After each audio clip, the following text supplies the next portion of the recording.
नमस्कार मंडळी, श्री स्वामी समर्थ. स्वागत आहे तुमचं माझ्या यूट्यूब चॅनलवरती. आजचा दिवस तुम्हा सर्वांना खूप छान, सुखाचा, आनंदाचा आणि समाधानाचा जाऊ देत, हीच मी स्वामींच्या चरणी प्रार्थना करते आणि आजच्या या नवीन व्हिडिओला सुरुवात करते. पण त्या अगोदर तुम्ही माझ्या चॅनलवरती जर नवीन असाल तर चॅनलला पण लगेच सबस्क्राईब करा आणि कमेंटमध्ये श्री स्वामी समर्थ लिहायला अजिबात विसरू नका. उद्या म्हणजेच 15 जानेवारी वार आहे गुरुवार आणि या दिवशी आलेली आहे किंक्रांत, ज्याला कर असंही म्हणतात. आणि मकर संक्रांतीचा सण हा 3 दिवसांचा असतो. पहिल्या दिवशी भोगी साजरी केली जाते, दुसऱ्या दिवशी मकर संक्रांत असते आणि तिसऱ्या दिवशी किंक्रांत हा सण साजरा केला जातो, ज्याला करी दिन म्हणूनही ओळखलं जातं. शास्त्रानुसार या दिवशी कोणतंही शुभ कार्य करणं वर्ज्य मानलं जातं, कारण संक्रांती देवीने किंक्रासूर नावाच्या राक्षसाचा वध या दिवशी केलेला होता. आणि त्यामुळे या दिवशी जर आपण आपल्या घरामध्ये वादविवाद, क्लेश आणि अन्य नकारात्मक गोष्टी केल्या तर त्याचा परिणाम वर्षभर भोगावा लागतो. त्यामुळे या दिवशी घरात शांतता राखणं खूप महत्त्वाचं आहे. ज्योतिषशास्त्रानुसार हा दिवस घरातील वाईट शक्ती, नकारात्मक ऊर्जा, नजरबाधा किंवा मुलांना लागलेले दोष, इडापिडा दूर करण्यासाठी अत्यंत प्रभावी मानला जातो. आणि म्हणून या दिवशी काही विशेष उपाय केले जातात जे आपल्या घरात सुख, शांती, प्रगती आणतात. तर आजच्या व्हिडिओमध्ये मी तुम्हाला मुलांसाठी एक अतिशय प्रभावी असा उपाय सांगणार आहे, जो तुम्ही उद्या गुरुवारी किंक्रांतीच्या दिवशी करू शकता. आणि या उपायासाठी तुम्ही एक वेळ उपाशी राहू शकता, पण प्रत्येक आईने आपल्या मुलांवरनं एक विशेष वस्तू उतरवून टाकायची आहे, ज्यामुळे मुलांचे सर्व दोष, संकट, विघ्न, अडचणी दूर होतील आणि अभ्यास, नोकरी, व्यवसाय सर्व क्षेत्रात मुलांना भरभरून यश मिळेल आणि त्यांची प्रगती सातत्याने होईल. तर या उपायासाठी कोणती वस्तू वापरायची आहे, कोणत्या वेळेत हा उपाय करायचा आहे, याबद्दलची संपूर्ण माहिती आजच्या व्हिडिओमध्ये मी तुमच्यासोबत शेअर करणार आहे. त्यामुळे व्हिडिओ हा स्किप न करता शेवटपर्यंत नक्की पहा, जेणेकरून तुमच्यापर्यंत योग्य ती माहिती पोहोचेल. आणि तुम्ही माझ्या चॅनलवरती जर नवीन असाल तर चॅनलला पण लगेच सबस्क्राईब करा आणि बेल आयकॉनला पण प्रेस करा, म्हणजे मी जेव्हा कधीही नवीन व्हिडिओज अपलोड करेन त्याचं नोटिफिकेशन सर्वात आधी तुम्हाला मिळेल आणि तुमचा एकही व्हिडिओ हा मिस होणार नाही. तसेच खाली असलेल्या हाय बटनवर सुद्धा क्लिक करा. तर पहा, किंक्रांत म्हणजे कर हा दिवस खूप विशेष मानला जातो आणि या दिवशी आपण काही उपाय केले तर घरातील नकारात्मकता, वाईट शक्ती, इडापिडा किंवा नजरबाधा दूर होतात. आणि या दिवशी खास करून मुलांसाठी उपाय खूप प्रभावी मानले जातात, कारण मकर संक्रांतीच्या करीच्या दिवशी अनेक घरांमध्ये मुलांचे बोरनान सुद्धा केलं जातं, जे किंक्रांतीपासून रथसप्तमीपर्यंत केलं जातं.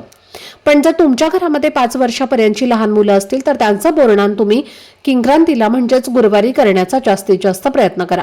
कारण असं म्हटलं जातं की जर या दिवशी मुलांचं बोरनान केलं तर वर्षभर घरातल्या मुलांची किरकिर होत नाही आणि त्यांना आजार पण लागत नाही. मुलांना नजरबाधा जी लागलेली आहे तर ती दूर होते आणि घरात शांतता आणि समृद्धी राहते. आणि म्हणूनच जर तुमच्या घरात लहान मुलं असतील तर त्यांचं बोरनान करणं हे अत्यंत आवश्यक आहे. आणि आजच्या व्हिडिओमध्ये मी तुम्हाला एक अतिशय प्रभावी असा उपाय सांगणार आहे, जो प्रत्येक आईने आपल्या मुलांसाठी करायचा आहे. अगदी लहान मुलांपासून ते मोठ्यांपर्यंत सर्वांसाठी हा उपाय अत्यंत फायदेशीर आहे.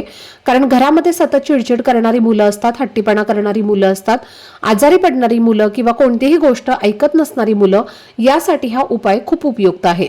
आणि जर घरामध्ये मोठी मुलं असतील आणि ज्यांचा अभ्यास नीट होत नसेल किंवा त्यांचा अभ्यासामध्ये लक्ष लागत नसेल किंवा मुलं आजारी पडत असतील किंवा लग्नाच्या वयाचे मुलं जर झालेली असतील आणि तरी त्यांचे विवाह योग जुळून येत नसतील किंवा नोकरी त्यांना मिळत नसेल, तरीही हा उपाय त्यांच्या प्रगतीसाठी खूप महत्त्वाचा आहे.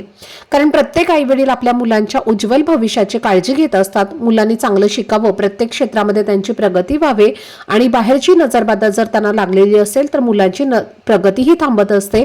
मुलं हट्टी होतात आणि ते वाईट वर्तन करतात. आणि म्हणूनच उद्या किंक्रांतीला हा उपाय प्रत्येक आईवडिलांनी त्यांच्या मुलांसाठी आणि मुलींसाठी नक्की करायचा आहे. आणि जर मुलं बाहेर शिकायला गेली असतील तर याबाबतची माहिती मी व्हिडिओच्या शेवटी देणार आहे. तर हा उपाय तुम्ही सायंकाळी करणं खूप महत्त्वाचं आहे, कारण उतारे हे नेहमी सायंकाळी केले जातात. दिवस चढत जातो आणि सायंकाळी तो उतरत असल्यामुळे ऊर्जा जास्त प्रभावी असते. आणि तुम्ही हा उपाय सायंकाळी 5 वाजल्यापासून ते रात्री 12 वाजेपर्यंत जेव्हा वेळ मिळेल तेव्हा करू शकता. आणि त्यामुळे मुलांची प्रगती, यश, आरोग्य आणि घरामध्ये शांतता कायम राहते. आता हा उपाय करण्यासाठी सर्वप्रथम तुम्हाला 7 लाल मिरच्या घ्यायच्या आहेत, ज्याला देठ असेल किंवा बिना देठाच्या असतील, पण ज्या सुकलेल्या असतात तर त्या 7 लाल मिरच्या तुम्हाला घ्यायच्या आहेत. आणि एक प्लेट घ्यायची आहे, त्या प्लेटमध्ये तुम्हाला 7 देठाच्या वाळलेल्या सुक्या मिरच्या ठेवायच्या आहेत. आणि त्यासोबतच तुम्हाला थोडंसं खडेमीठ जे असतं तर ते सुद्धा ठेवायचं आहे. खडेमीठ नसेल तर तुम्ही बारीक मीठ घेतलं तरीही चालेल. त्यानंतर चिमूटभर पिवळी मोहरी तुम्हाला घ्यायची आहे. पिवळी मोहरी नसेल तर तुम्ही काळी मोहरी घेतली तरी सुद्धा चालेल. त्यानंतर पहा आपल्या घरामध्ये जो कांदा आणि लसूण असतो ना, तर त्याची साल जी असते, जी सुकलेली वाळलेली किंवा जी अशी साल असते, कांद्याची साल असेल किंवा लसणाची साल असेल, तर थोडीशी तुम्हाला लसणाची साल जी आहे आणि कांद्याची साल जी आहे तर ती तुम्हाला घ्यायची आहे. त्यानंतर तुम्हाला 2 अखंड फुलाच्या लवंगा घ्यायच्या आहेत आणि या सगळ्या वस्तू तुम्हाला एका प्लेटमध्ये घ्यायच्या आहेत. त्यानंतर तुम्हाला हा उपाय करण्यापूर्वी सर्वप्रथम देवघरामध्ये दिवा लावून घ्यायचा आहे, धूपदीप अगरबत्ती लावायची आहे आणि मुलांना बसण्यासाठी एक आसन द्यायचं आहे. आसनावरती देवघरासमोर मुलांना बसवायचं आहे आणि त्यानंतर तुम्हाला मुलांवरनं या प्लेटमधल्या ज्या वस्तू आहेत तर त्या उतरवून घ्यायच्या आहेत. उतरवत असताना डोक्यापासून ते खाली पायापर्यंत अशा 7 वेळेला तुम्हाला त्या उतरवायच्या आहेत आणि उतरवत असताना तुम्हाला म्हणायचं आहे की येणाऱ्या जाणाऱ्यांची नजर लागलेली असेल तर ती निघून जाऊ दे, मुलांचं आयुष्य सुखी होऊ दे असं तुम्हाला म्हणायचं आहे. आणि या वस्तू मुलांच्या डोक्यापासून ते खाली पायापर्यंत 7 वेळेला उतरवून घ्यायचं आहेत. त्यानंतर काय करायचं आहे तर बघा, एक भांडं घ्यायचं आहे आणि त्या भांड्यामध्ये 4 ते 5 कापराच्या वड्या ठेवायच्या आहेत. कापूर प्रज्वलित करायचा आहे आणि त्यानंतर त्या कापरावरती या ज्या वस्तू आहेत तर त्या तुम्हाला जाळून टाकायच्या आहेत.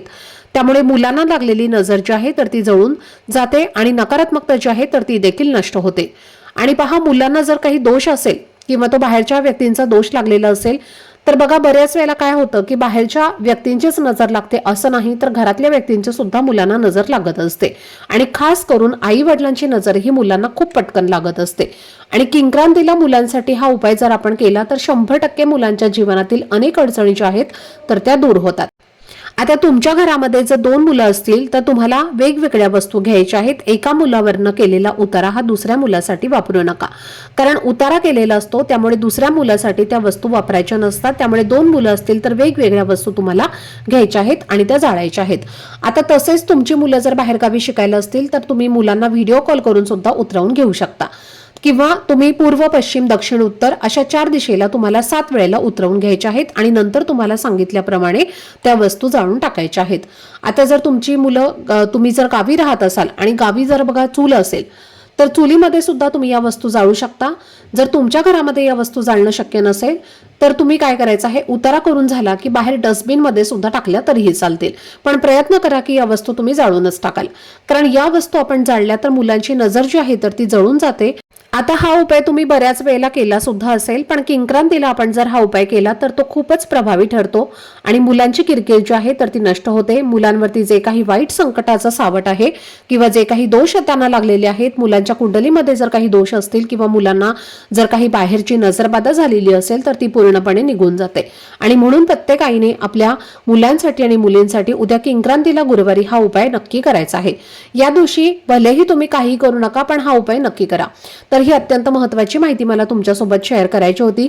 आजचा हा व्हिडिओ जर तुम्हाला आवडला असेल, माहितीपूर्ण वाटला असेल तर व्हिडिओला लाईक, शेअर आणि चॅनलला सबस्क्राईब नक्की करा. भेटूयात पुढच्या व्हिडिओमध्ये. तोपर्यंत सर्वांना श्री स्वामी समर्थ.